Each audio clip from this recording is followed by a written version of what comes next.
Eram bonitos e fabulosamente ricos, e levavam vidas que a maioria de nós só pode sonhar, mas vidas marcadas pela tragédia. Eram os Kennedys. Hoje vamos ver imagens raríssimas feitas pelos membros do clã e seus próximos. Essas imagens nos revelam o universo dos Kennedys, cuja intimidade com as alturas não pôde, afinal, salvá-los de seu próprio destino. Os filmes incríveis, que remontam alguns a 1930, foram descobertos em arquivos, sótãos e até em cofres do governo. Este documentário não é uma biografia dos Kennedys, mas um álbum de lembranças, retrato vivo de uma família americana fora do comum.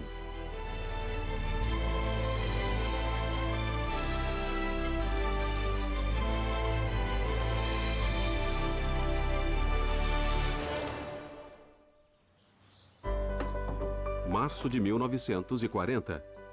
Alguns membros e amigos da família Kennedy se reúnem na casa de inverno de Joseph Patrick Kennedy, em Palm Beach, Flórida. Os filmes em Super 8 captam a vida charmosa dessa família já muito exposta ao público. John, de 22 anos, estudante de Harvard, aproveita o feriado da Páscoa para melhorar seu bronzeado. Respira a vitalidade da juventude, mas na verdade tem graves problemas de saúde desde a infância. Joe Jr., 24 anos, estuda Direito em Harvard e já aspira a uma bela carreira política.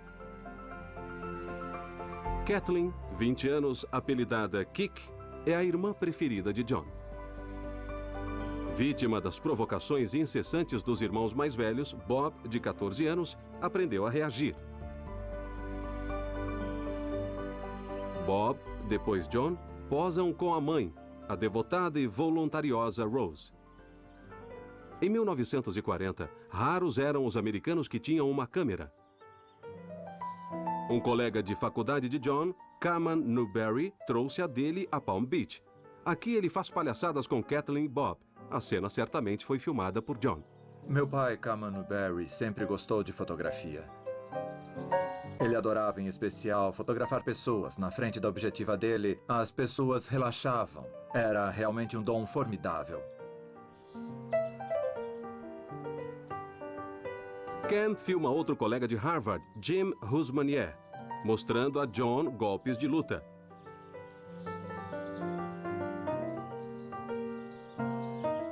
Ele logo se deu bem com John Kennedy. Não eram do mesmo meio, mas eles tinham um temperamento muito parecido. E logo se tornaram amigos. Meu pai, que adorava registrar tudo, viu em John um ótimo tema, porque John gostava muito de brincar com a objetiva. Kathleen se junta a Joe Jr. e Bob na foto. Mesmo quando competem, os irmãos se adoram.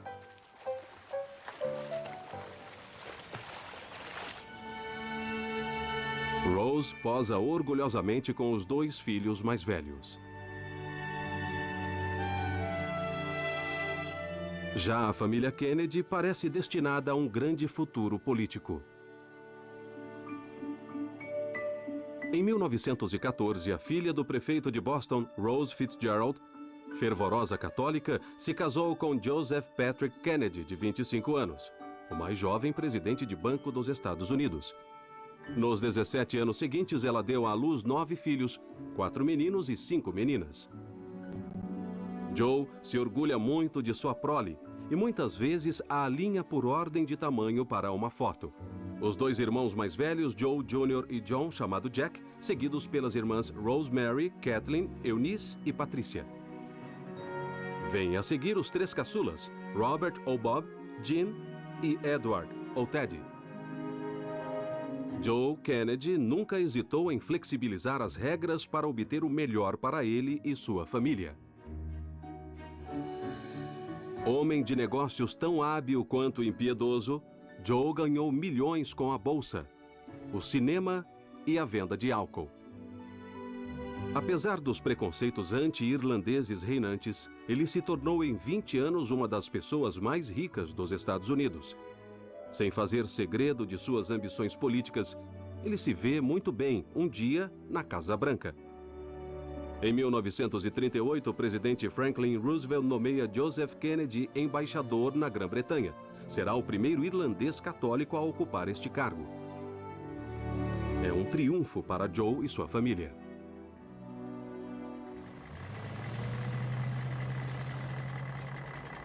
Nós não queremos que a população da Inglaterra aumente por minha causa.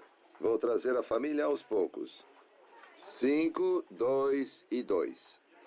E aqui está a primeira leva embarcando. A encantadora senhora Kennedy e 5 de seus filhos de 6 a 18 anos de idade.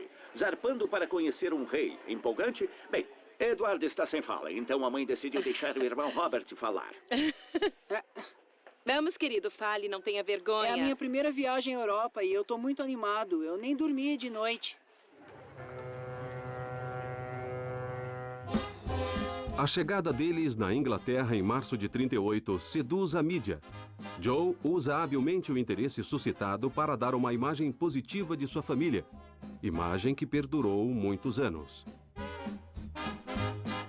Quando os Kennedy chegaram a Londres, receberam uma acolhida incrível. Os ingleses os adoraram, eram glamurosos americanos e os ingleses sabiam que deviam paparicar os Estados Unidos. Então, quando viram chegar esse bando de irlandeses americanos, jovens, ambiciosos, exuberantes, riquíssimos, fotogênicos e profundamente anglófilos, que logo se fundiram com a alta sociedade, os ingleses ficaram encantados. Acharam aquilo ótimo. Para Joe Kennedy, o jantar na casa oficial de 36 quartos foi a ocasião de iniciar seus filhos nas coisas do mundo e de ensiná-los a serem naturais frente às câmeras. Até o caçula, Ted, então com 6 anos, sabe se comportar frente aos aparelhos. Aqui o vemos com a governanta dos Kennedys, Elizabeth Dunn, de rosa, e uma funcionária da embaixada. Ele aceita colher flores na frente da câmera. Elizabeth Dunn, que trabalha para os Kennedy desde 1936, não cuida só das crianças. Ela também faz as vezes de guia turístico e fotógrafa oficial da família. Segundo instruções de Joe, Dunn nunca sai sem sua câmera 16mm para filmar as crianças, mesmo que às vezes a tarefa recaia sobre a babá, Luella Hensey. Aqui, Jean, 10 anos, visita um mercado de pulgas. Depois, sai em excursão para o castelo de Windsor. Estas imagens excepcionais mostram Ted indo a uma festa, vestido de peregrino. Jean se encontra com ele na frente da Casa de Londres de Estátua da Liberdade. Joe manda as filhas estudarem no convento, mas para os filhos ele quer mais. No outono de 1938, Bob, 12 anos, e Ted, 6, visitam o Eton College e Queensbury. Joe mandou Bob e Ted visitar escolas, mas não qualquer uma, só escolas de elite.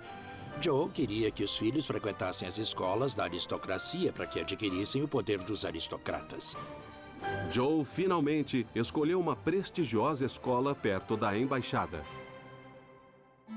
Enquanto isso, John estudava em Harvard, nos Estados Unidos, onde se inscreveu em 1936, seguindo os passos de seu irmão mais velho, Joe, e de seu pai. De início mais interessado por esportes do que pelos estudos, John integra as equipes de natação e futebol americano, mas seus problemas de saúde o atormentam.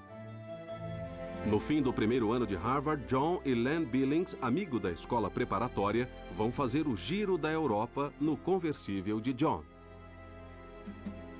Na década de 30, em plena depressão, poucos americanos podiam fazer viagens de passeio de turismo pela Europa.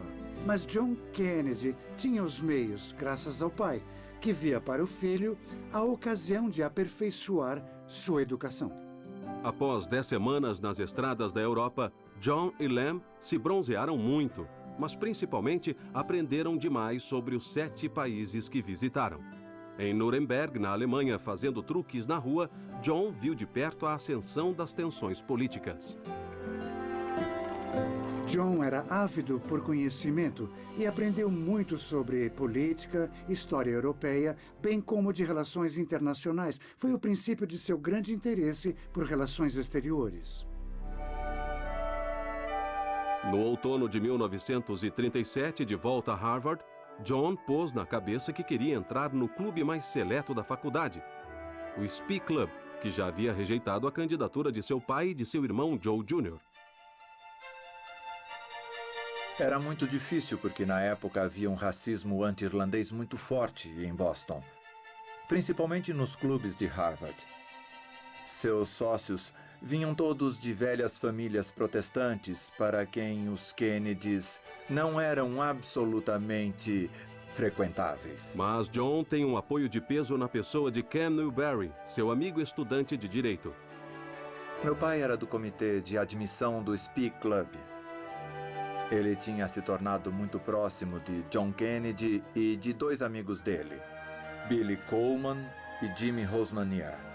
Eles se candidataram juntos, o que forçou a mão do comitê, porque Coleman e Rosmanier tinham referências impecáveis. O Spee Club não podia se permitir recusar tais candidatos. Cam Newberry fez os pequenos filmes que nos permitem hoje rever a vida de John na faculdade. Meu pai queria muito que ele entrasse no clube. Para John Kennedy era muito importante, nem que fosse porque o clube servia 3 refeições por dia. John era extremamente magro na época, alimentava-se mal.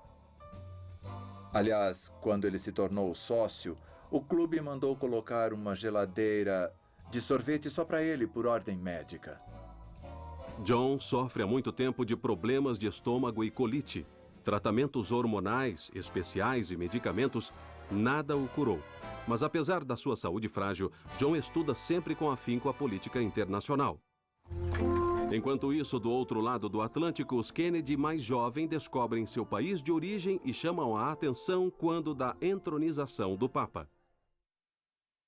Em 1938, com a guerra ameaçando eclodir na Europa, o embaixador dos Estados Unidos na Grã-Bretanha, Joseph Kennedy, é um homem muito ocupado.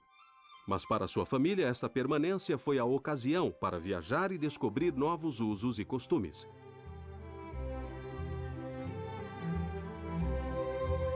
Eunice, Patrícia e Bob vão visitar o país de seus ancestrais, a Irlanda. Como de hábito, sua governanta, Elizabeth Dunn, o segue com sua câmera.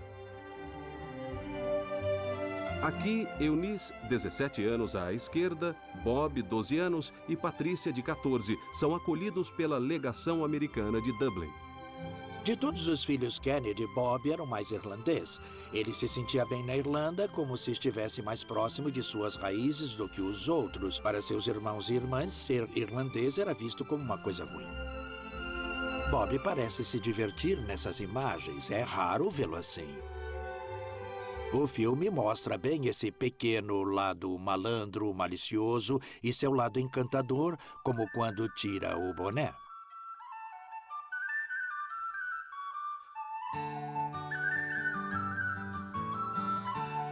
Quando vemos Bob Kennedy correr no meio das ruínas, sentimos que ele ama a Irlanda. Ele parecia se sentir em casa no meio dos camponeses e das pessoas simples da Irlanda.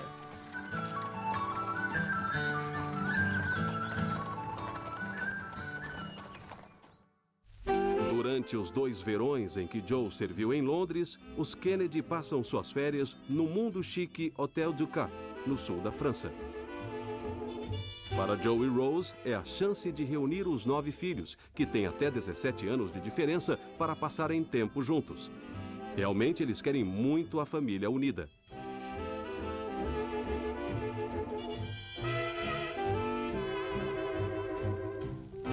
Elizabeth tenta seguir o ritmo de Bob.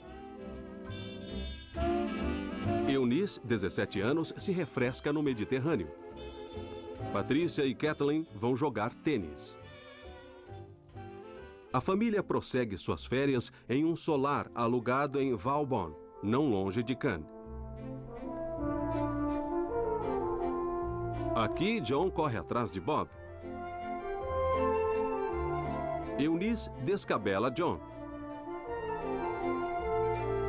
Ted, o caçula, se posiciona. Rosemary, 19 anos, se põe ao lado de John. Suas violentas mudanças de humor preocupam cada vez mais a família. A pose é a obrigatória foto de família, acompanhada como sempre pela governanta e pela babá.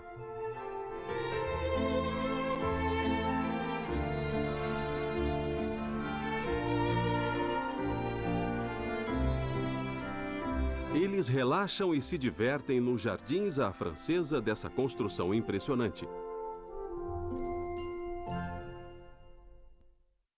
Natal de 1938. Saint-Moritz, Suíça. Enquanto Joe e John estão nos Estados Unidos, Rose leva a família aos esportes de inverno. Para os Kennedys, o esqui, como todo esporte, é a ocasião para ampliar limites. Joe Jr. se lança nas pistas pretas e acaba de braço quebrado. Bob luxa um tornozelo e Ted se fere no joelho. Mas para eles, as quedas fazem parte do jogo.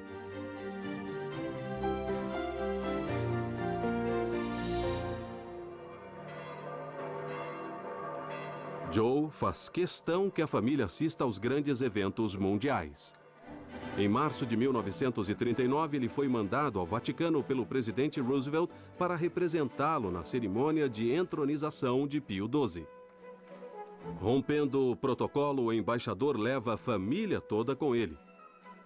Só Joe Jr. na Espanha não foi junto.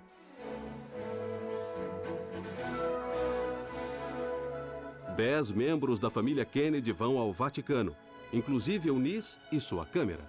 Ocupam tantas cadeiras que o ministro das Relações Exteriores de Mussolini fica em pé.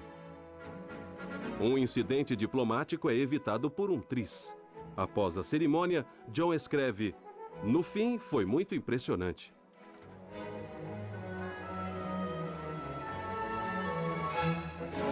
Alguns dias depois, numa missa particular, o jovem Ted, 7 anos, recebe sua primeira comunhão do Papa em pessoa. Rose e Ted se lembram desse dia como um dos mais importantes de suas vidas. Em seguida, Elizabeth Dunn leva as crianças para visitar Roma.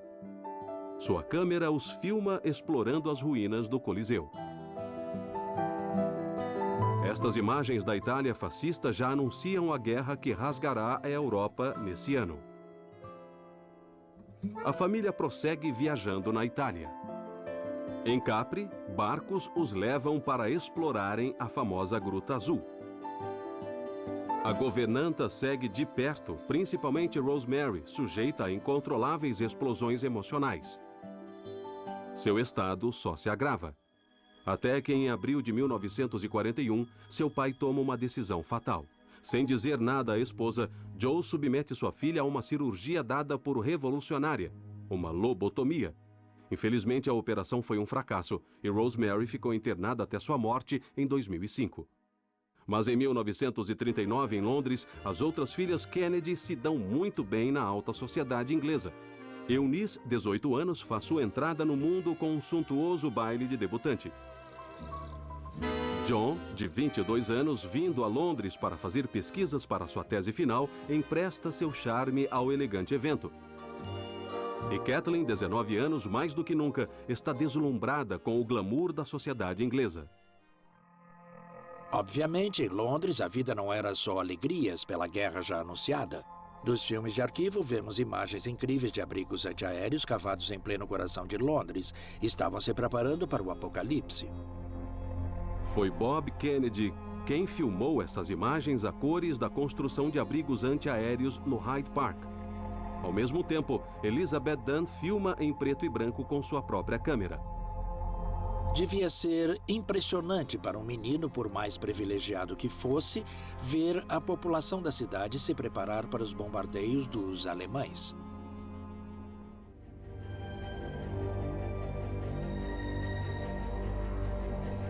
Na Inglaterra, muitos consideram a guerra contra a Alemanha nazista inevitável. Não o embaixador Kennedy, que dá publicamente apoio aos esforços de conciliação do primeiro-ministro britânico Neville Chamberlain. Em 1º de setembro de 1939, Hitler invade a Polônia. 2 dias depois, Joe Jr., Kathleen e John estão no parlamento inglês quando a guerra é declarada contra a Alemanha. Joe sabe que Londres será alvo prioritário. Temendo por sua família, ele a manda aos Estados Unidos. O transatlântico Washington traz para casa o maior grupo de refugiados, um recorde de 1.746 pessoas. Entre os notáveis de retorno estão a senhora Rose Kennedy, esposa do enviado americano na Grã-Bretanha, e 3 de seus 9 filhos, Bobby, Eunice e Kathleen. A filha do embaixador Rosemary, aqui recebida pela irmã Jean e pelo irmão John, também ficou muito feliz por voltar. Com a guerra longe, John se diverte. Ele deixa seu charme operar e faz a festa com a elite da sociedade americana.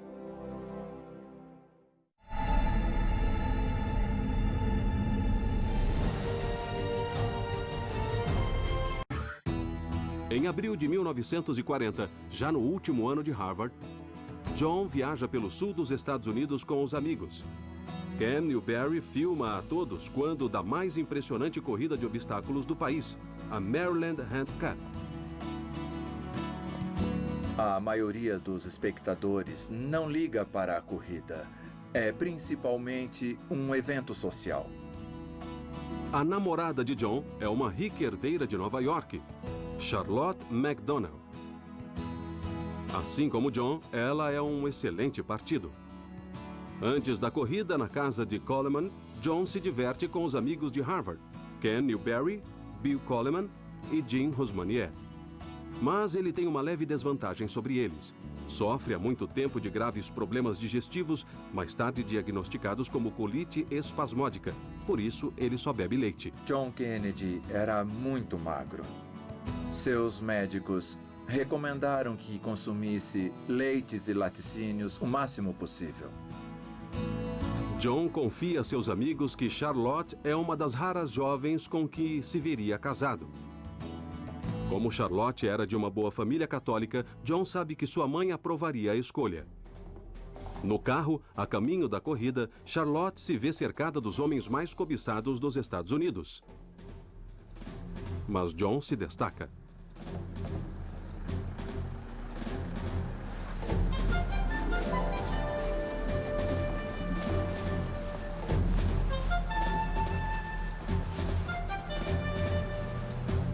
Para-choque contra para-choque, a elite social da América chega de toda a costa leste.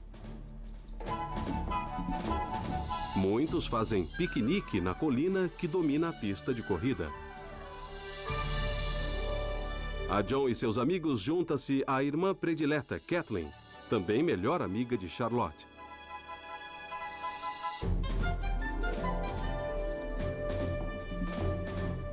Kathleen serve de acompanhante aos dois jovens.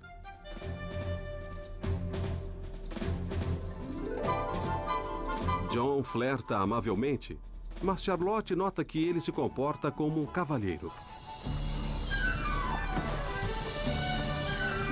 Pelo 3º ano seguido, Blockade ganha a corrida de 6 quilômetros. Após a corrida, o grupo se lança na pista enlameada para passar os obstáculos. O terreno estava especialmente enlameado. Vemos os jovens escalar barreiras, sapatos cobertos de lama, mas fazia parte da experiência. Uma corrida com barreiras na primavera de Maryland significa lama e sujeira garantidas.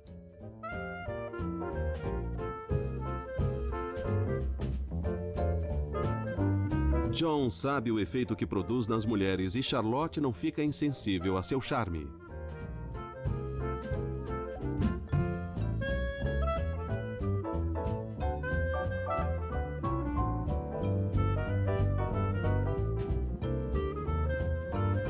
A câmera onipresente filma essas crianças crescidas em plena brincadeira.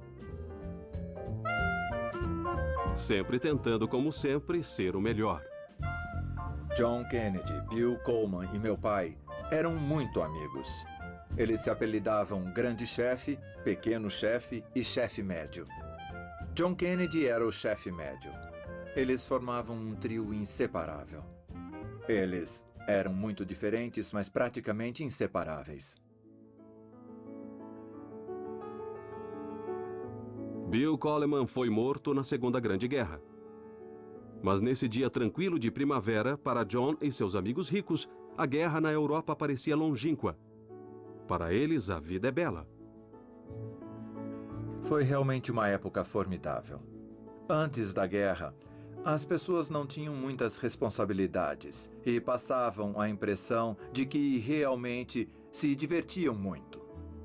À noite, os rapazes usam casacas para o baile.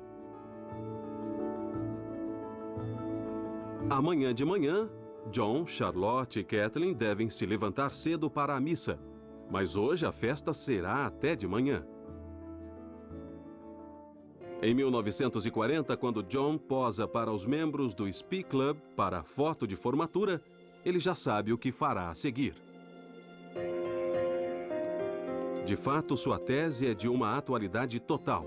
Ele explica por que a Inglaterra estava mal preparada para a guerra. Encorajado por seu pai, ele publica a tese com o nome Por que a Inglaterra ficou adormecida. Já no verão de 1940, e graças à influência do pai, o livro de John é um sucesso editorial. Aquele foi realmente seu primeiro ato público. Ele apoiava a posição de seu pai, mostrando que a Grã-Bretanha não estava pronta para o combate e repetia que deveriam ter ouvido Churchill.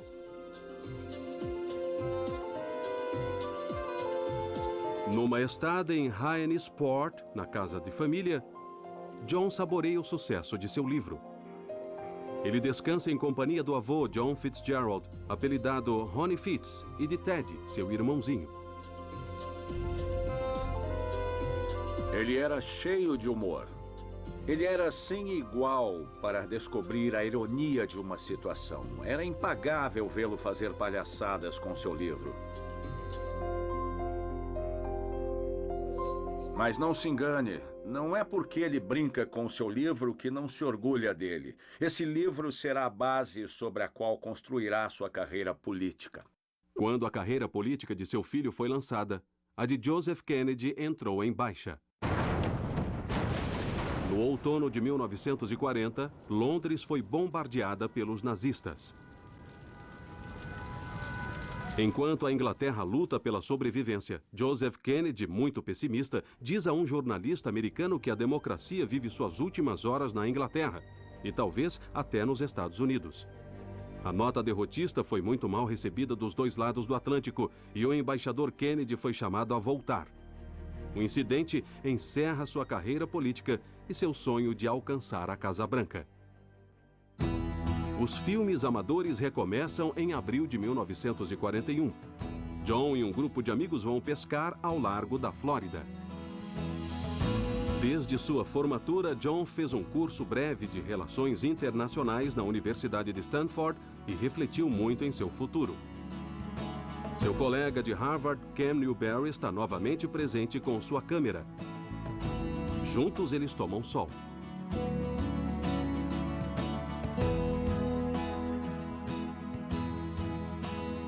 Olhando esses filmes, o que me vem à mente é despreocupação. John adorava essa palavra que evoca a brisa, o sopro marinho, o ar livre, a calma, a simplicidade, o romantismo, a falta de esforço.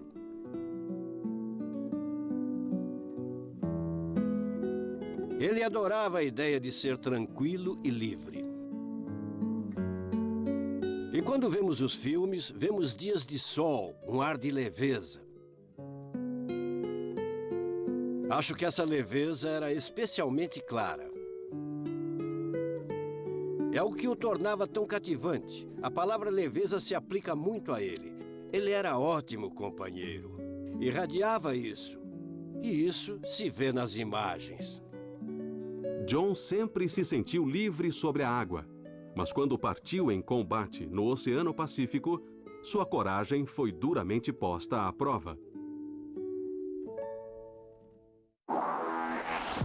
os homens se enfrentaram ao longo de toda a história. Junho de 1941. Apesar dos Estados Unidos não estarem na guerra, Joe Jr. se alista nas Forças Armadas. Feitos os exames médicos, começa seu treinamento na Aeronáutica da Marinha. Joe também quer se alistar na Marinha, mas por causa de seus problemas de saúde arrisca ser declarado inapto ao combate.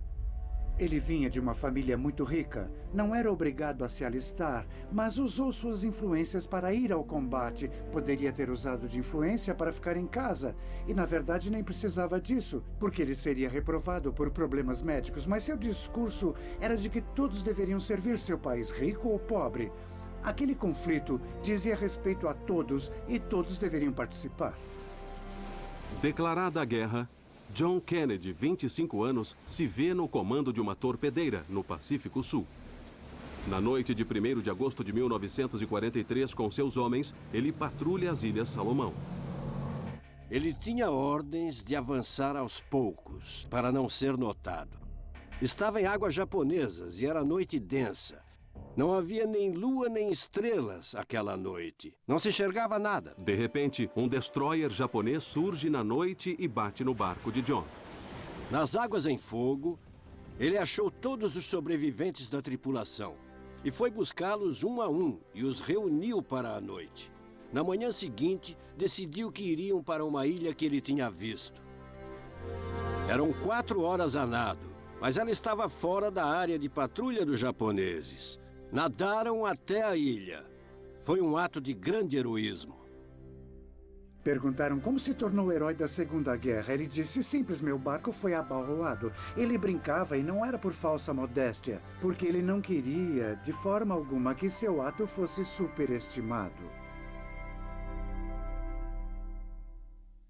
9 meses depois, em Londres, em plena guerra, Kathleen, irmã de John, se casa com Billy Hartington, um aristocrata britânico que, para desespero de sua mãe, Rose, era protestante.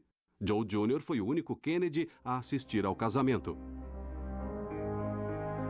Com seu irmão menor aclamado herói, Joe Jr. também quer provar sua coragem em combate. E se torna voluntário em uma missão perigosa: bombardear uma base nazista na França. Ninguém impôs a ele a missão, ele se ofereceu. Ele queria brilhar e talvez também quisesse ofuscar o irmão. Isso se especulou na época. O avião de Joe, um bombardeiro B-24 cheio de explosivos, decola na base aérea de Fairfield, Inglaterra, em 12 de agosto de 1944. Ele explode sobre o Canal da Mancha. Joe Jr. morre aos 29 anos. Seu corpo nunca foi achado. Kathleen volta aos Estados Unidos para as cerimônias fúnebres. Em homenagem ao irmão, John compõe um álbum de lembranças, As We Remember Joe. No primeiro fim de semana de setembro, seus colegas de armas, seus amigos e sua família se reúnem na casa dos Kennedy de Hines Ports. Momentos depois que esta foto foi tirada, Joe Kennedy grita de uma janela que todos se calem, em respeito à memória de seu filho mais velho. Menos de uma semana depois, outro drama atinge os Kennedy. Enquanto Kathleen ainda estava nos Estados Unidos, seu marido é morto em combate. O filme amador que segue foi feito 2 anos depois por Ken Newberry, em 1946, na casa da família Kennedy de Palm Beach. John nada com o velho amigo Len Billings. Em março de 1945, John foi liberado por motivos de saúde. Desde a morte do irmão, seu pai transferiu suas ambições políticas para ele. Como um dos solteiros mais cobiçados do país, não faltam namoradas a John.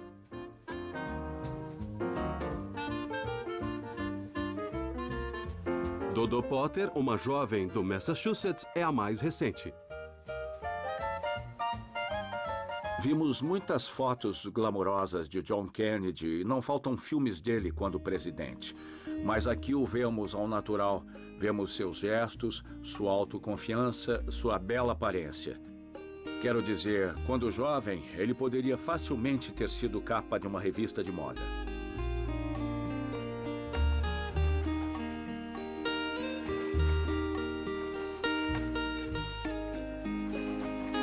Tem uma sequência onde o vemos nadar em uma piscina. Em geral, quando saímos da água, nos enrolamos em uma toalha e nos cobrimos. Mas ele não. Ele só coloca a toalha na cintura e fica assim mesmo. Aí vemos que John Kennedy era bonito. O que os filmes em Super 8 não mostram é que John sempre teve graves problemas nas costas. Ele sofre de uma degeneração raquidiano-lombar, agravada pelo tratamento à base de esteroides que faz para aliviar sua colite. Ele também tem a doença de Addison, uma grave infecção das glândulas suprarrenais. Mas John é confiante, apesar de tantos e constantes problemas de saúde. Aqui, ele se deita com cuidado para não machucar as costas.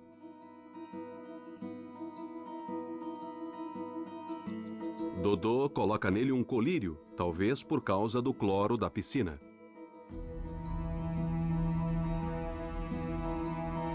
Mais tarde, John, Dodô e Cam conversam na mureta da casa dos Kennedys. Estas imagens captam os últimos momentos de amizade entre Cam e John.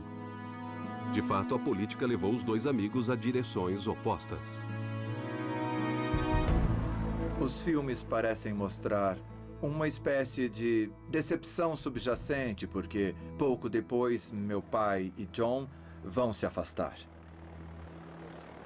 E mais tarde, ironia da história, vão ficar face a face em campanhas eleitorais. Anos depois, quando John Kennedy foi candidato à presidência, meu pai chefiava a campanha de seu velho amigo Henry Cabot Lodge, o vice-presidente escolhido por Nixon para enfrentar Kennedy.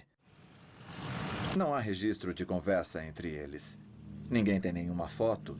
Eu me pergunto o que pensavam.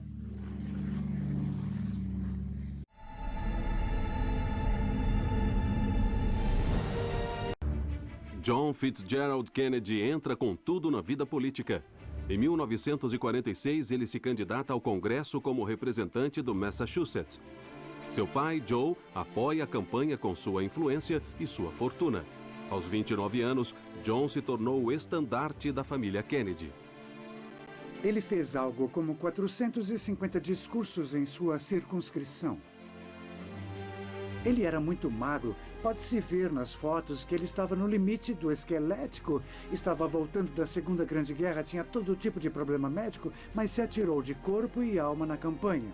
Trabalhou noite e dia e encontrou tanta gente quanto necessário. Ele realmente se entregou para chegar ao objetivo. Graças a seu carisma e à experiência de seu pai, John leva a eleição com margem confortável.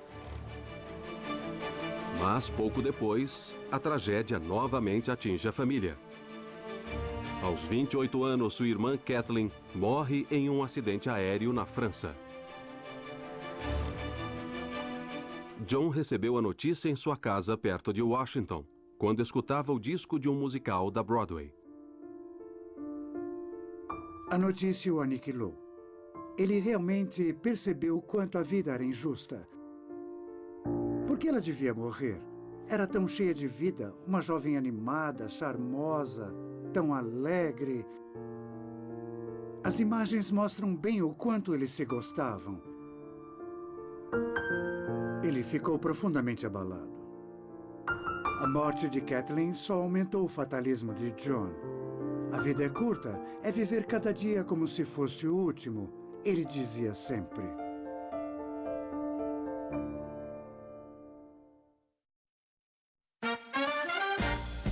Em junho de 1950, Bob é o primeiro filho Kennedy a se casar. Ethel Skakel é rica e católica e tenaz o suficiente para enfrentar os homens da família.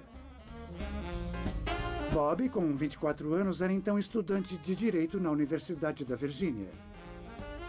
Ethel sempre carregava sua câmera 16mm e alternadamente os dois filmavam suas vidas.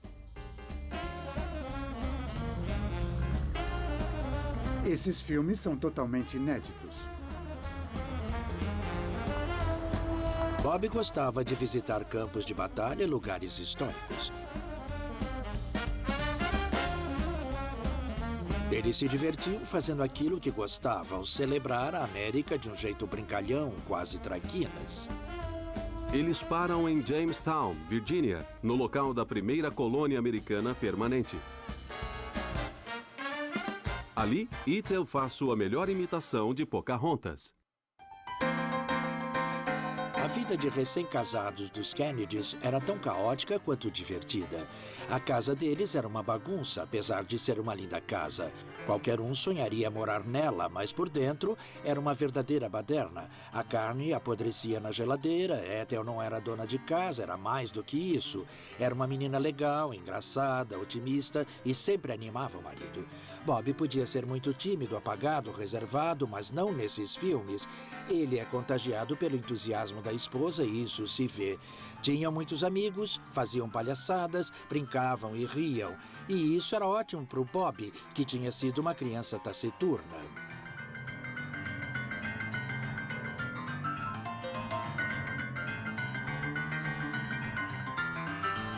Antes de terem filhos, Bob e Ethel deram todo o seu amor a Toby Belt, seu adorado bulldog. Em um passeio, Ted descobriu o quanto esse cachorro podia ser teimoso.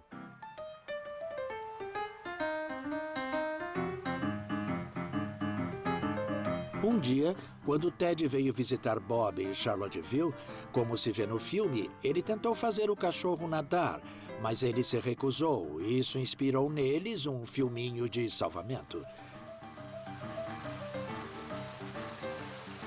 Os Kennedys adoravam representar, bancar os atores. Gostavam muito de filmar pequenas cenas dramáticas. Bob gostava especialmente de drama e de perigo, e aqui o vemos entrar na correnteza e, com boa habilidade, cair na cascata.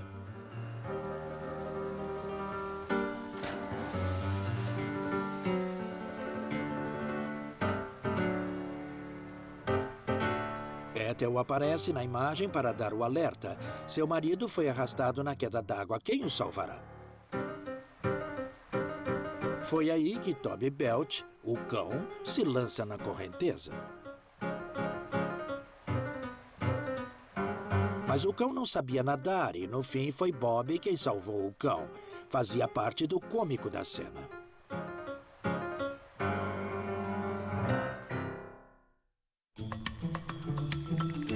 Em 1951, Ethel, Bob e John passaram o feriado da Páscoa juntos, em Palm Beach, onde fizeram este filminho totalmente inédito. Bob usa zoom sobre Ethel, que adora ser filmada.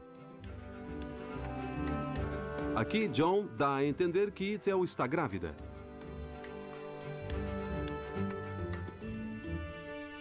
O parto será daí a 3 meses. Ethel filma uma conversa entre os dois irmãos. Mas eles não falam sério por muito tempo.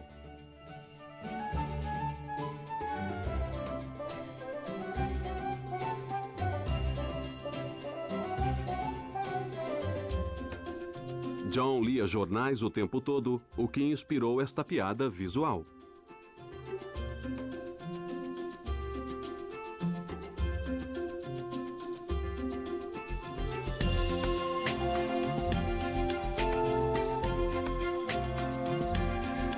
Em uma película manchada de sol, Bob derruba John na piscina.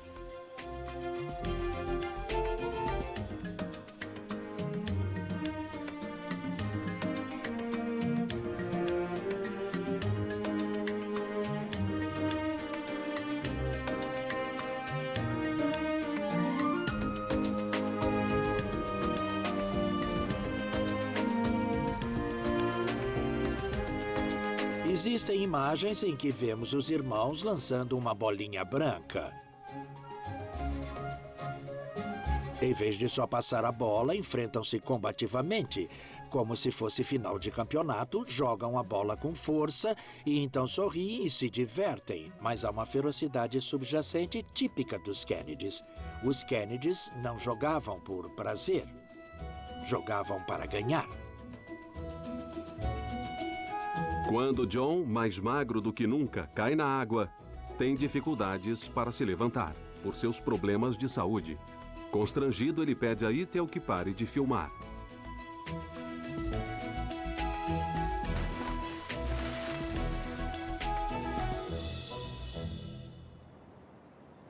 O feriado também permitiu que os irmãos passassem um tempo com o seu pai, que estava em Palm Beach para jogar golfe com os amigos.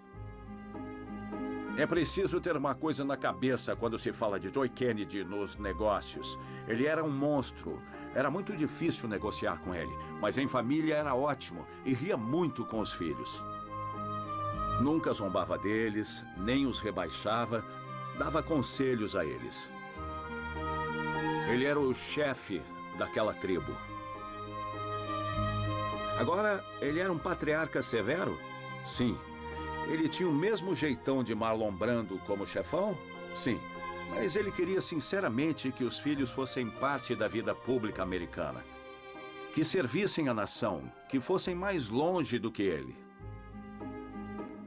5 meses depois, em setembro de 1951, o clã Kennedy e amigos se reúnem em Hyannisport. Jean estava presente. Patrícia.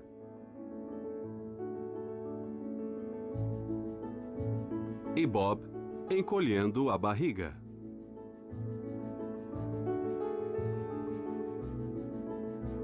Para Ethel e Bob, é a ocasião de apresentar o primeiro filho.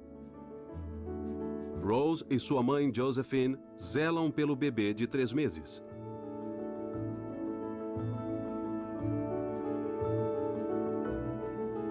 Patrícia fotografa a pequena Kathleen, assim chamada em homenagem à irmã falecida. Joe e Rose são avós pela primeira vez. Ao todo, Ethel e Bob tiveram 11 filhos.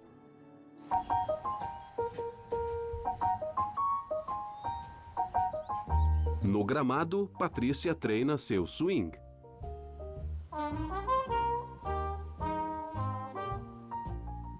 Como de costume, o longo fim de semana é ocasião para rivalidades amistosas. Aqui ela briga de brincadeira com o irmão menor, Ted. O jovem deputado John anda com muletas por causa das costas. Ele fica sentado cercado de um bando de admiradoras enquanto os jogadores de beisebol se enfrentam sem piedade. Quem mais tinha espírito competitivo era Bob Kennedy. Quando dirigia as campanhas eleitorais de John, Bob não tolerava opiniões divergentes de membros de sua equipe. Respondia muito secamente a críticas e ele brigou com muita gente. Um desacordo se dá quando o homem da terceira base diz ter eliminado Bob.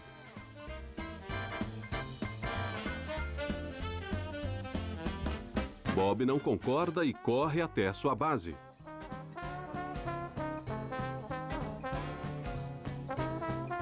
O homem da terceira base vai defender sua causa junto a John. Não se sabe o que John responde, mas a reação de Bob é eloquente. Vemos que ele faz gestos, aponta o dedo, não há som, mas nem precisa. Seu gestual mostra toda a sua força, sua agressividade e o quanto ele estava determinado a ganhar a partida de beisebol. Seu espírito de competição se estendia a tudo o que fazia. Para as jovens presentes, a atração principal não era o jogo. A fama de conquistador de John nunca o deixou, mas logo sua vida se ligaria a uma mulher de charme tão irresistível quanto o seu.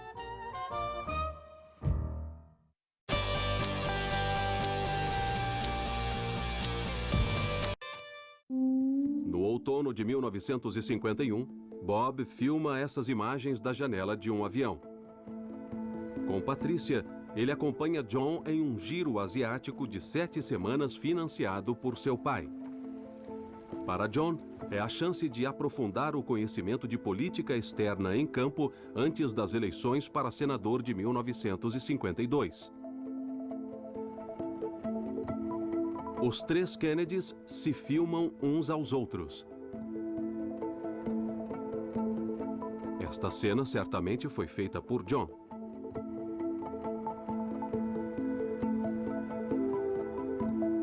Eles visitaram 8 países do Sudeste Asiático, região estratégica na luta do poder entre a União Soviética e o mundo ocidental.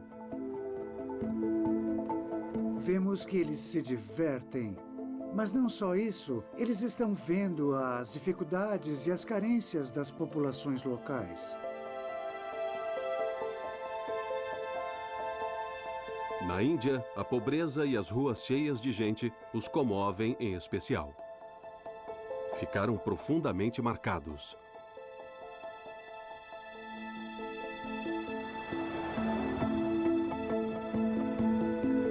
Foi em parte uma viagem de turismo. Aqui estão em Agra, no Taj Mahal. É bem normal querer visitar esse monumento de fama mundial. Mas, ao mesmo tempo, os 3 aprendiam. Eles se confrontavam a coisas que o americano comum não vê nunca, nem o deputado comum.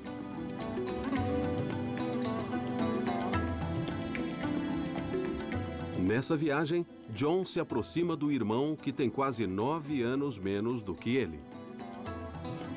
Pela primeira vez na vida, Bob e ele realmente se entenderam muito bem. Por causa da diferença de idade, eles não andaram muito juntos e tinham tomado caminhos diferentes. Mas nessa viagem, John começou a ver como Bob podia lhe ser útil na carreira política e o quanto Bob era devotado a ele. Em outubro de 1951, os Kennedys chegaram a Saigon, na Indochina. Os franceses estão atolados em uma guerra contra os comunistas comandados por Ho Chi Minh. Os Kennedys filmam a estrada altamente vigiada que leva ao aeroporto.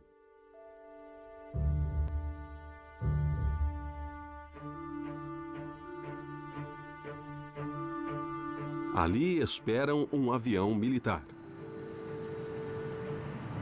O jovem deputado americano veio encontrar Bao Dai, o chefe títere do governo controlado pelos franceses. John confidencia a Bob que Bao Dai parecia totalmente aniquilado. Vendo-o passar em revista sua guarda de honra, os 2 irmãos compreendem que o poder do líder vietnamita não existe. Temendo o engajamento dos Estados Unidos na Indochina, John escreve profeticamente: "Ao risco de que os franceses nos passem essa bola." Para John era essencial ganhar o que ele chamava de corações e mentes. Mas os Estados Unidos conseguiriam, afinal, ganhar a Guerra Fria contra o comunismo? No Japão, John cai gravemente doente, com mais de 41 graus de febre. Transportado de urgência a um hospital americano, ele recebe os últimos sacramentos.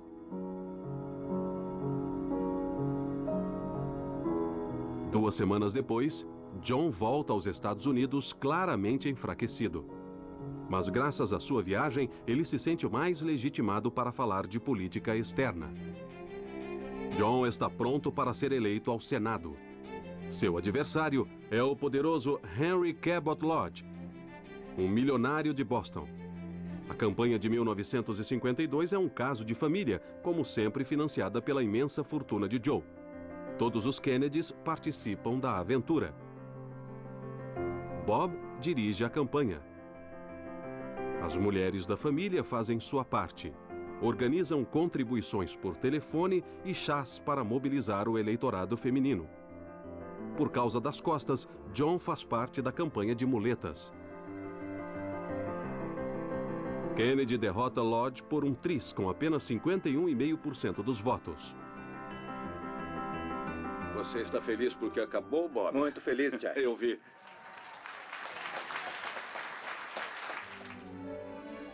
Assim que se instalou na sua cadeira de senador, John começou a sair com uma linda jornalista de 23 anos, Jacqueline Bouvier. Ela é rica, católica e bem vista pelos pais de John. 5 meses após se conhecerem, o senador de 36 anos e Jack anunciam seu casamento para setembro. O colega da Marinha de John, Paul Fay, nos permite reviver esse período graças às imagens que ele fez. Lembro que papai era um animador nato. Ele até teve seu programa nos primórdios da televisão. Ele era muito engraçado e o presidente era também. Quando estavam juntos, acho que voltavam à infância.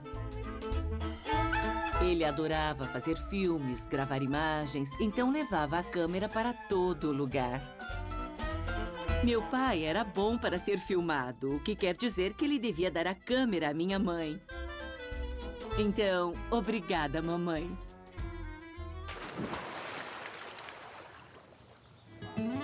"15 dias antes do casamento, a família e os amigos do noivo se reuniram em Hyannisport para celebrar como tão bem fazem os Kennedys.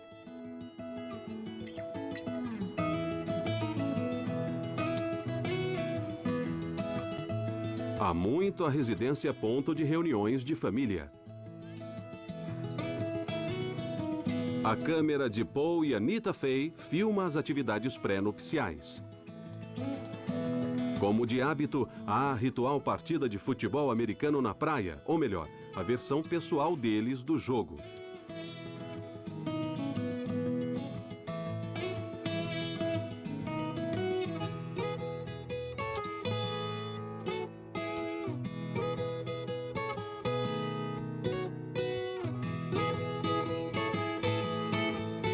John faz questão de participar. Mas quando Paul o alcança, visivelmente John sente dor. Mais tarde, na quadra de tênis, John dá alguns saques. Apesar de parecer bem nas imagens, Fey comenta em particular que tênis não é o esporte preferido dele.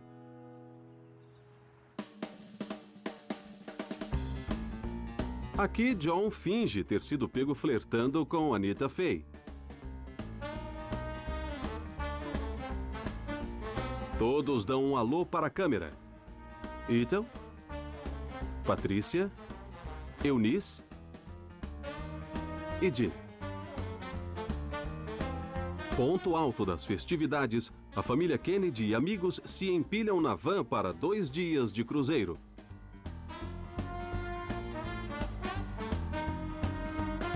No porto, todos estão de ótimo humor. Patrícia, Jean, Bob, Ted, Ethel e os Fey.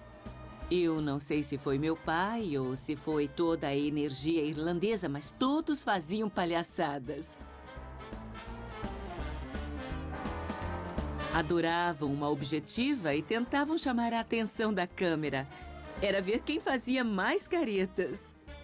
Eram muito engraçados e divertidos. Os Kennedy e seus amigos levantaram âncora em Cape Cod e percorrem a costa do Maine. Na volta, assistem ao evento social mais mediático do ano. O elegantíssimo casamento de John e Jackie apaixona a mídia, além de todas as expectativas. Os homens se enfrentaram ao longo de toda a história. 12 de setembro de 1953. No casamento do senador John Kennedy com a linda Jacqueline Lee Bouvier, a noiva radiante chega à igreja Santa Maria de Newport, levada pelo sogro. 3.000 pessoas vieram espiar. O casamento coroa um romance entre o Sr. Kennedy, de 36 anos, o mais jovem senador americano, e a linda socialite. Notamos Paul Fey nos jornais filmando o evento do lado de dentro. Paul Fey foi o único que fez filmes em Kodachrome do casamento. Há uma enorme quantidade de fotos, mas só ele filmou em cores. A jovem noiva teria preferido uma cerimônia menor e mais íntima. Mas, para os Kennedy, o casamento de John é um evento público e político. Estão encantados pelo frenesi mediático.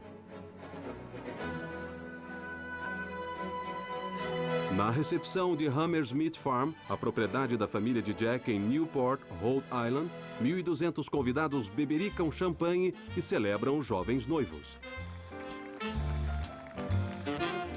É um momento de felicidade para o casal. O Senado está quase todo presente, democratas e republicanos. A lista de convidados é um verdadeiro catálogo de ricos e poderosos. Ted dança com a noiva sob o olhar de Eunice. Jack, surpreendente, está muito à vontade com o sogro Joe, que supervisionou cada detalhe do suntuoso casamento.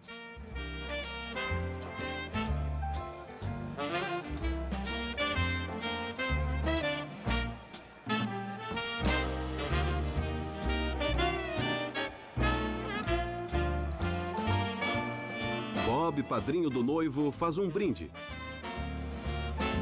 E Joe mostra a Jack os telegramas de felicitações. Todo o país estava em festa. O povo americano não tinha inveja dessa gente rica e privilegiada. Pelo contrário, todos tiveram a sensação de participar. O casamento dos dois não foi dos mais felizes, por causa do grande fraco de John por mulheres.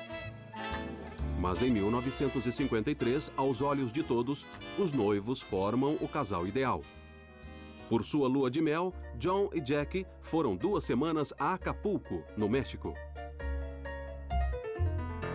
Depois foram encontrar Paul e Anita Faye em Monterey, na Califórnia.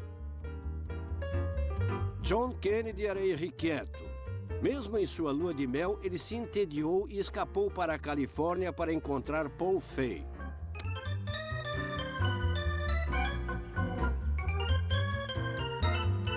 Em plena lua de mel.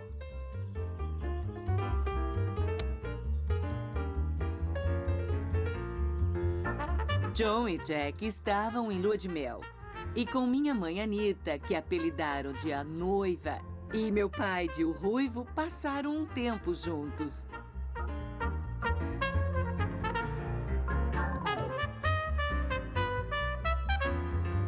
Filmaram imagens muito engraçadas deles fingindo representar.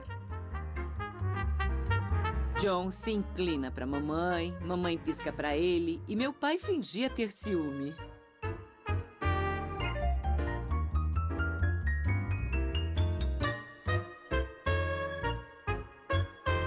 Mas tudo isso era bem inocente, estavam se divertindo. Durante a viagem de núpcias, John confidencia a Jack sua vontade de se tornar presidente. Antes, o jovem senador deveria adquirir envergadura nacional. Mas em outubro de 1954, John Kennedy é internado para uma intervenção cirúrgica arriscada. Para estabilizar suas costas, uma placa de metal seria inserida. Infelizmente, a operação provocou uma grave infecção e John cai em coma. Mais uma vez, ele recebe a extrema-unção. 4 meses depois, John sofre nova intervenção que exigirá vários meses de convalescência. De volta ao Senado, John se torna uma figura nacional graças a seu livro de 1955, Política e Coragem, um campeão de vendas que lhe deu o prêmio Pulitzer. John Kennedy sempre tomava a iniciativa. Era o espírito do país no fim dos anos 50. Tínhamos a impressão de sermos ultrapassados pelos russos em tecnologia e conquista espacial. No dia de hoje, quero anunciar minha candidatura à presidência dos Estados Unidos. Kennedy disse que devíamos redinamizar o país. Ele nos despertou.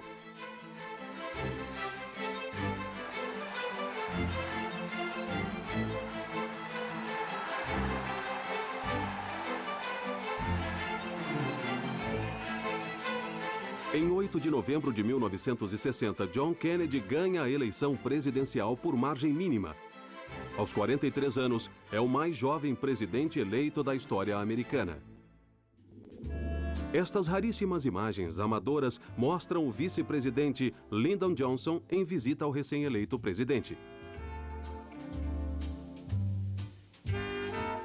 John Kennedy está na piscina com a filha Caroline, enquanto Johnson está sentado à beirada, com roupas demais. Difícil ver 2 homens mais diferentes. Mas isso também mostra o desconforto que Johnson sentia em suas relações com John Kennedy. Para Joe Kennedy, a eleição do filho é a realização de seu sonho mais louco. Mas ele não se contenta de ser um vovozão e permanece o principal conselheiro dos filhos.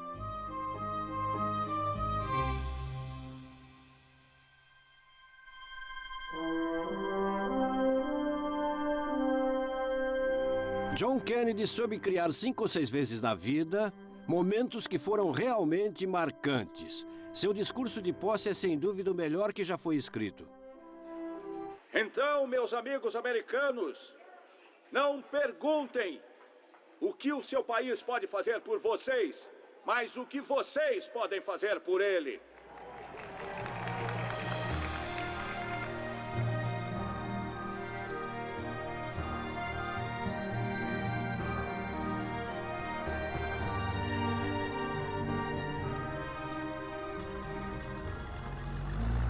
John nomeia seu amigo Paul Fay subsecretário da Marinha.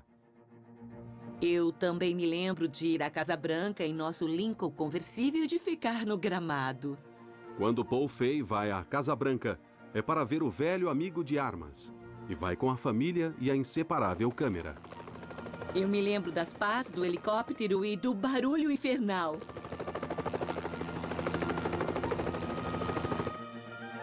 Mamãe, papai, eu, meu irmão e minha irmã. Para nós era totalmente normal subir no helicóptero presidencial. A câmera de Paul Fay surpreende a conversa de John com um conselheiro. Depois, decolávamos para Camp David ou para Hyannis. Estas imagens foram feitas do helicóptero enquanto decola da Casa Branca e sobrevoa os monumentos de Washington para levar os passageiros até o avião presidencial na base aérea de Andrews.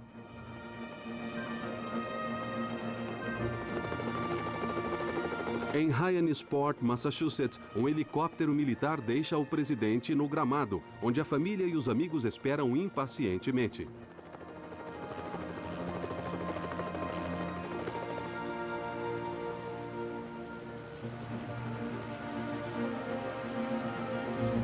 Ethel, Bob e Ted veem o presidente bancar o motorista das crianças.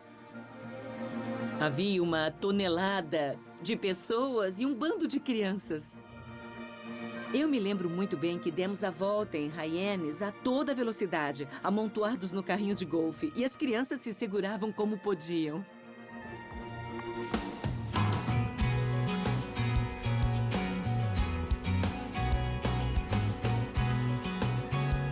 John os levou ao gramado onde antes jogava bola com os irmãos. Essa corrida, as crianças jamais esqueceram.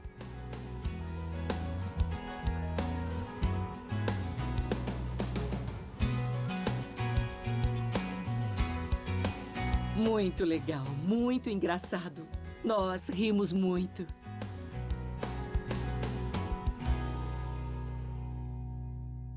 Bob Kennedy era de longe o conselheiro que John mais ouvia. Na Casa Branca, tudo que era importante passava por ele. Quando a pressão de seu cargo de Procurador-Geral da Justiça pesa demais, Bob vem recarregar as baterias em Hickory Hill, sua casa em McLean, Virgínia. Os filmes feitos por Fay, em 1961, mostram a vida de Bob e Ethel e seus 7 filhos. Hickory Hill era o centro da vida de Bob Kennedy. Ethel fez da casa um lugar alegre, cheio de crianças, animais e em permanente festa. Bob a usava como QG político. As pessoas brigavam para serem convidadas para irem lá. Lá iam Robert McNamara e David Brinkley. Isso no meio de crianças fantasiadas de coelhos correndo. A casa era o refúgio de Bob. Ele literalmente revivia quando chegava em casa e via Ethel e a criançada irrequieta. Na Casa Branca, os Kennedys viviam sob o olhar inquisidor da mídia. Mas este filme, feito por um ex-oficial da Marinha, em quem confiavam, foi feito só para os Kennedys.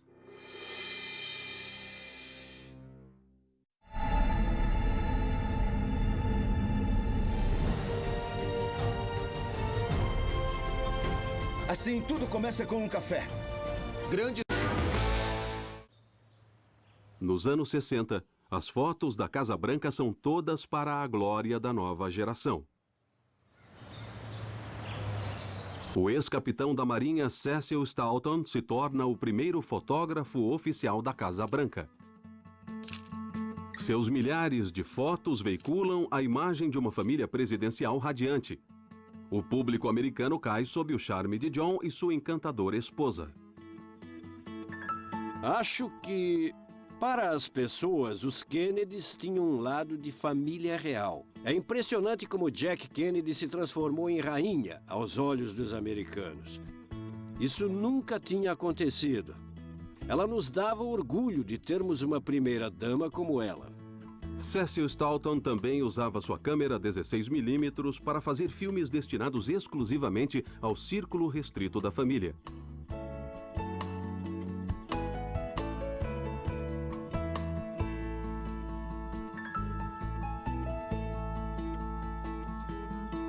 Estes filmes raríssimos foram feitos na residência secundária de Squaw Island, perto de Hyannisport. Sempre seguindo os Kennedys, Stalton os filma com seus filhos Caroline e John Jr.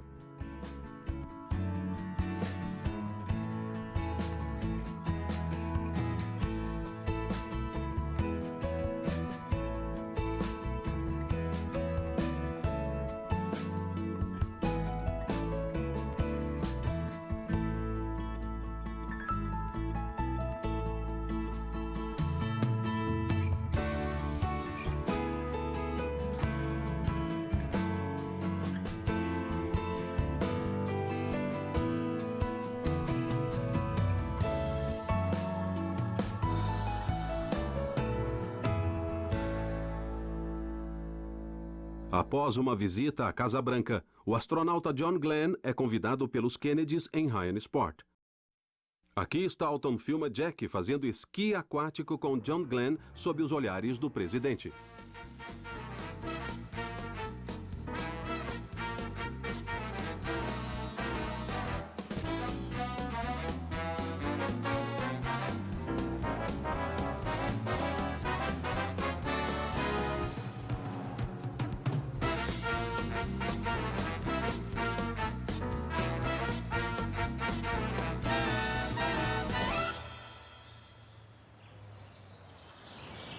Em agosto de 1961, John e Bob passam um tempo em Hyannisport com o pai. Aos 72 anos, Joe não é mais o mesmo de antes. John e Bob parecem notar isso e se fotografam ao lado de seu pai.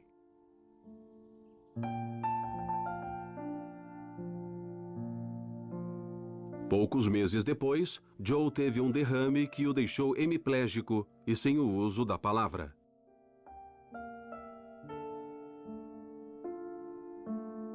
John sempre fica com ele, a sós, cada vez que o visita em Hyannisport.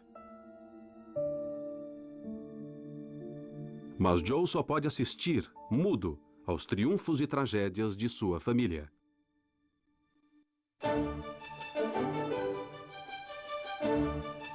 John Kennedy adorava navegar e adorava Cape Cod. Cada vez que se sentia pressionado, ele saía para o mar. Para ele, velejar e sentir o oceano era o melhor meio de relaxar. Setembro de 1962. A bordo do Joseph Kennedy Jr., assim batizado em homenagem ao irmão, o presidente convidou familiares, membros do governo e amigos a assistir à largada da Copa da América em Newport.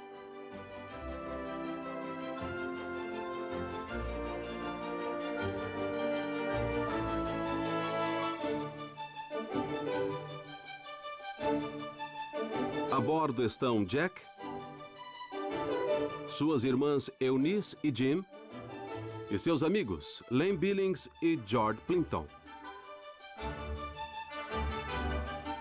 Um mês depois, em outubro de 1962, o presidente foi confrontado à mais grave crise da Guerra Fria, a dos mísseis de Cuba.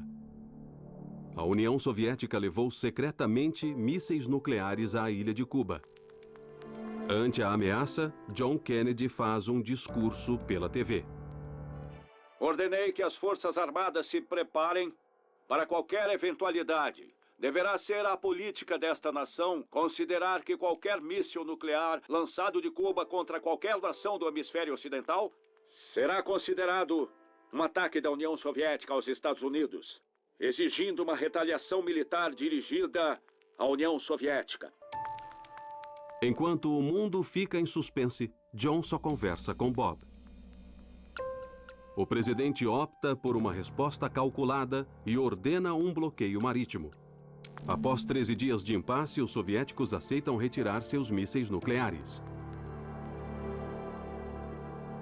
Com a crise superada, o presidente vai para Massachusetts para votar no irmão Ted, candidato à sua vaga no Senado.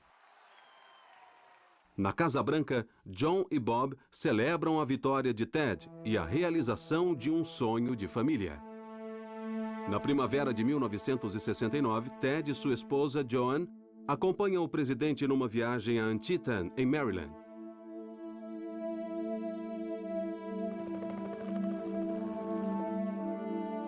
Visitam o campo de batalha tristemente célebre da Guerra de Sucessão. Aqui, em um só dia, 23 mil soldados foram mortos ou feridos no combate mais sangrento da história americana. Respeitosamente, o recém-eleito senador caminha atrás de seu irmão presidente. Durante todo esse período, Ted e John ficaram relativamente distantes, talvez para que Ted construa seu nome.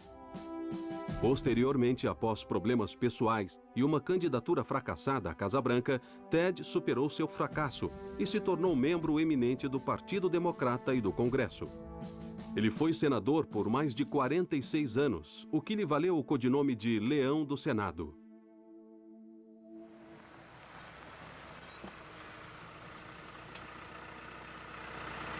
Eu lembro de ter passado muitos fins de semana a bordo do Ronnie Fitz. Descíamos a passarela correndo e chegávamos ao iate. O presidente ficava o tempo todo numa poltrona. O refúgio predileto de John Kennedy é um iate de 28 metros que já serviu aos presidentes Truman e Eisenhower. John rebatizou Ronnie Fitz pelo nome de seu avô. Esteja ele em Washington, Cape Cod ou Palm Beach, John escapa assim que possível para passar algumas horas no mar com a família e os amigos. Num destes fins de semana, Cecil Stalton filma os Kennedys descansando com os Fays ao largo de Cape Cod. Então, com 6 anos, Caroline e Sally são as melhores amigas do mundo e aprontam 1001 no barco. Caroline e eu éramos muito levadas. Não sei, mas era muito divertido.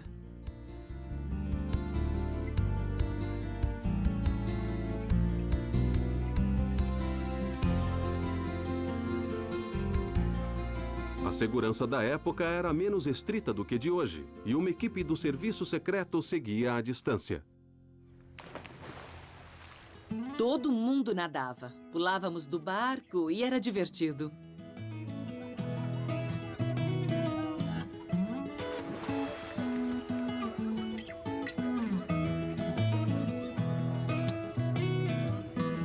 Um dia, acabamos de nadar e meu irmão se dirigiu para a escada. O presidente estava na frente dele e meu irmão disse depois do senhor presidente. E ele disse, não, Paul, depois de você. Meu irmão insistiu, não, senhor presidente, depois do senhor. Paul, depois de você. Está bem, disse meu irmão e começou a subir.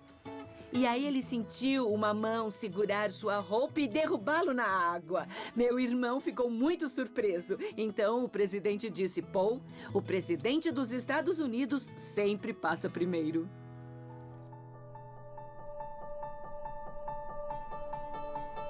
John Kennedy personificava muito bem o papel do capitão. Era o capitão do PT-109 e salvou sua tripulação.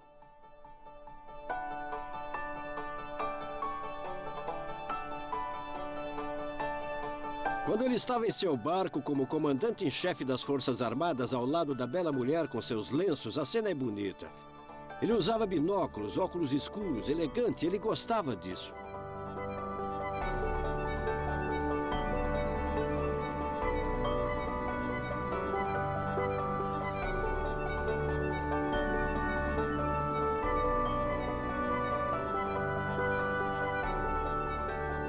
Ele era um marinheiro. Adorava ver os treinamentos militares e há registros disso em filmes formidáveis.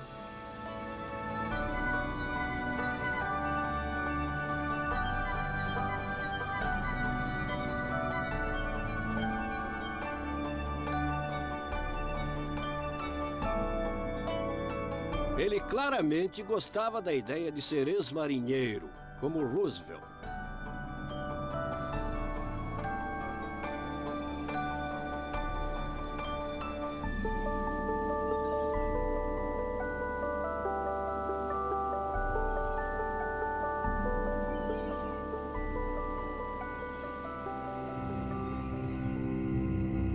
Em agosto de 1963, quando se prepara para voltar a Washington, uma tempestade escurece o horizonte.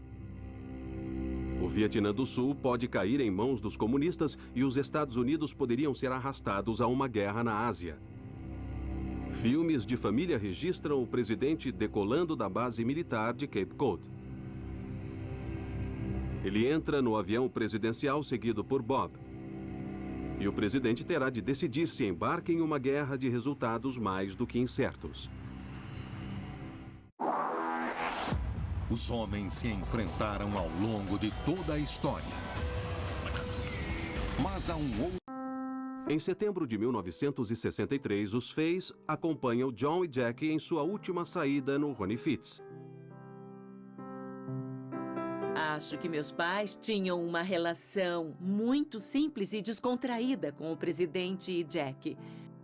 A certa altura, no Ronnie Fitz, o presidente disse à minha mãe: "Eu vou ler seu futuro."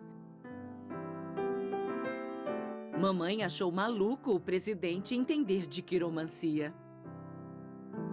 Com vários membros de sua família tendo passado por um destino trágico, John Kennedy queria saber o que o futuro lhe reservava.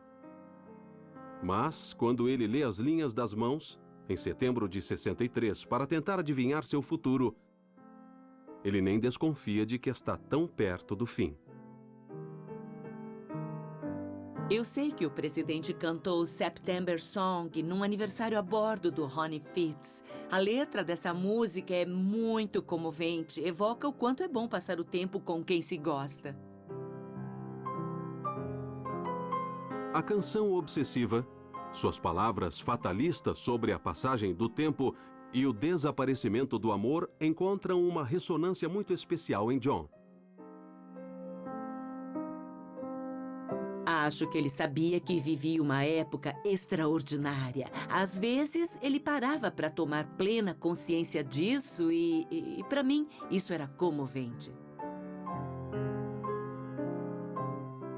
Vendo essas imagens, achamos que ele passava o tempo em iates, se divertindo, nadando, rindo e aproveitando a vida. Mas, de fato, era o contraponto de uma vida extremamente séria, consagrada a dirigir o país e a melhorar a vida de milhões de pessoas. E pensar que ele tenha achado tempo para brincar, ter senso de humor, passar tempo com seus amigos...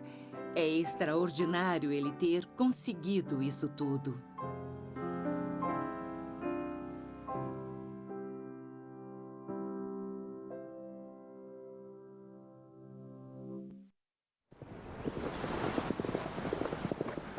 Em 1963, John comprou para Jack uma granja no campo da Virgínia. Longe das câmeras, ela pode se entregar à sua paixão pela equitação.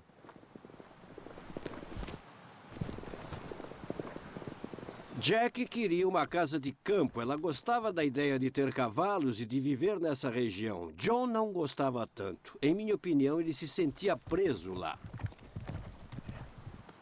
Apesar de seu casamento ter alguns tropeços, John encorajou Jack a desenhar o que seria a casa de campo deles. Ela chama a propriedade Wexford, do nome do condado irlandês de onde vieram os ancestrais de John. Em 10 de novembro de 1963, no que seria seu segundo fim de semana em Wexford, os Kennedy foram visitados por Ben Bradlee, redator-chefe do Washington Post, e sua esposa. Nesse dia, Jack pede a Cecil Stoughton que os filme. 2 semanas antes de Dallas, será o último fim de semana da família reunida. Jack preparou uma pequena encenação para a câmera e traz a John torrões de açúcar para que ele os dê ao pônei de Caroline. John Kennedy era muito consciente do efeito desses filmes. Era o produtor de sua própria vida e dirigiu todos os seus filmes. Acha que ele não sabia que estavam filmando? Muito pelo contrário. Envolvido na ação, John grita a Staunton que não pare de filmar, pois verá um presidente ser devorado por um cavalo.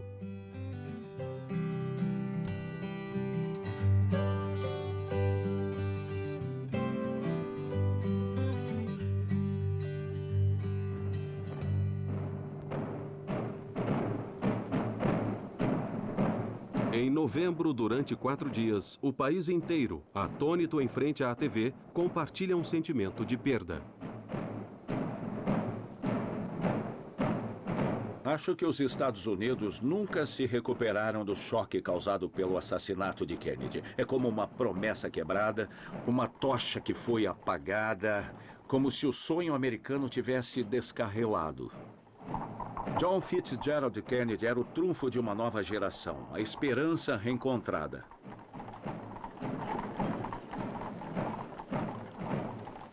Ele simboliza para sempre a atitude voluntarista e enérgica da América.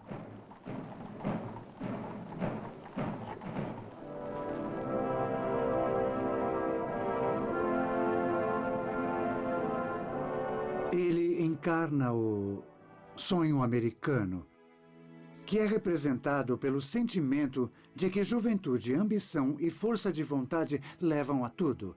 Ele simboliza esses valores até hoje. Mesmo após o assassinato de John e depois do assassinato do Bob, a família Kennedy continuou a se engajar na vida pública. No mundo inteiro, o nome Kennedy representa o progresso, os direitos humanos e o fato de que podemos melhorar.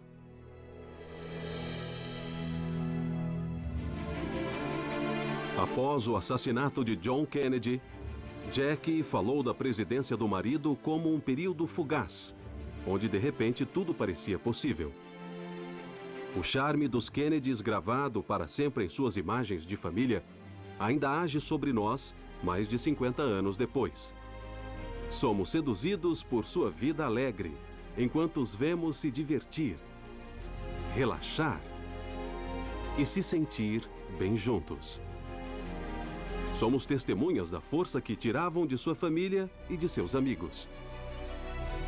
Esses filmes amadores nos permitem reviver uma época cheia de promessas e celebrar um parêntese encantado, fechado depressa demais.